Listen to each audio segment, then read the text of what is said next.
श्री कृष्ण छठी पूजन विधि। श्री कृष्ण छठी के दिन सुबह जल्दी उठकर स्नान करें और साफ वस्त्र धारण करें।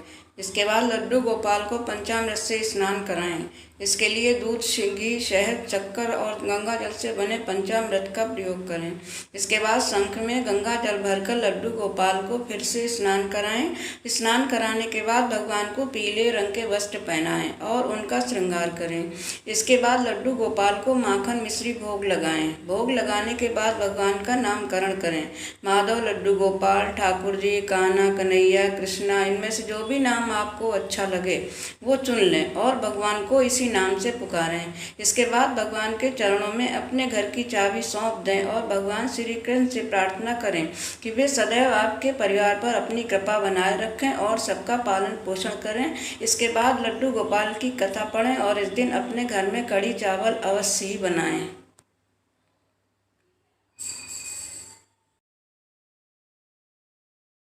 भगवान श्री कृष्ण के लड्डू गोपाल बनने की कथा।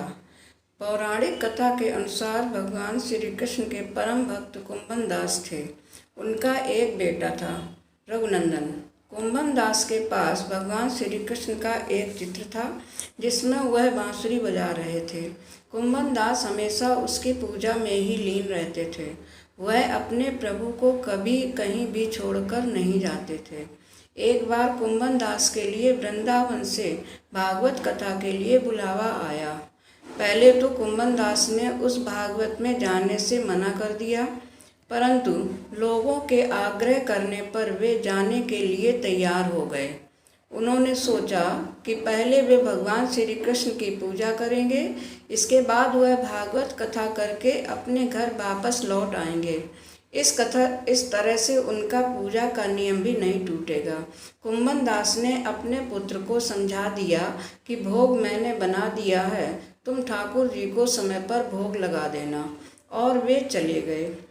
रघुनंदन ने भोजन की थाली ठाकुर जी के सामने रखी और सरल मन से आग्रह किया कि ठाकुर जी आओ, भोग लगाओ। उसके बाल मन में यह छवि थी कि वे आकर अपने हाथों से भोजन करेंगे जैसे कि हम लोग खाते हैं। उसने बार बार भगवान से आग्रह किया, लेकिन भोजन तो वैसा ही रखा था। अब वह बहुत उदास हो गया और रोते हुए पुकारा कि ठाकुर जी आओ आओ, भोग लगाओ। ठाकुर जी ने बालक का रूप धारण किया और भोजन करने बैठ गए। यह देखकर रघुनंदन भी बहुत प्रसन्न हो गया। रात को कुंभन दास जी ने लौटकर पूछा कि बेटा भोग लगाया था? तो रघुनंदन जी ने कहा, हाँ मैंने भोग लगाया था। इस पर प्रसाद मांगा गया तो पुत्र ने कहा, ठाकुर जी ने सारा भोजन खा लिया है। उन्होंने सोचा शायद बच्चे को भूख लगी होगी तो उसने खुद ही खा लिया होगा। लेकिन अब तो ये रोज का नियम बन गया था कि कुंभन दास जी प्रातःकाल भोजन की थाली लगाकर भोग के लिए रख जाते थे और रघुनंदन ठाकुर जी को भोग लगाता था। जब रघुनंदन के भोग लगाने के बाद शाम को जब कुंभन दास जी लौटते थे और प्रसाद मांगते थे तो उन्हें एक ही जवाब मिलता था कि सारा भोजन ठाकुर जी ने खा लिया है। दोस्तों, जय श्री कृष्ण। आगे की कहानी इस प्रकार है। कुंभन दास जी को अब लगने लगा कि पुत्र झूठ बोलने लगा है, लेकिन क्यों? उन्होंने उस दिन लड्डू बनाकर थाली में सजा दिए और छुपकर देखने लगे कि बच्चा क्या करता है।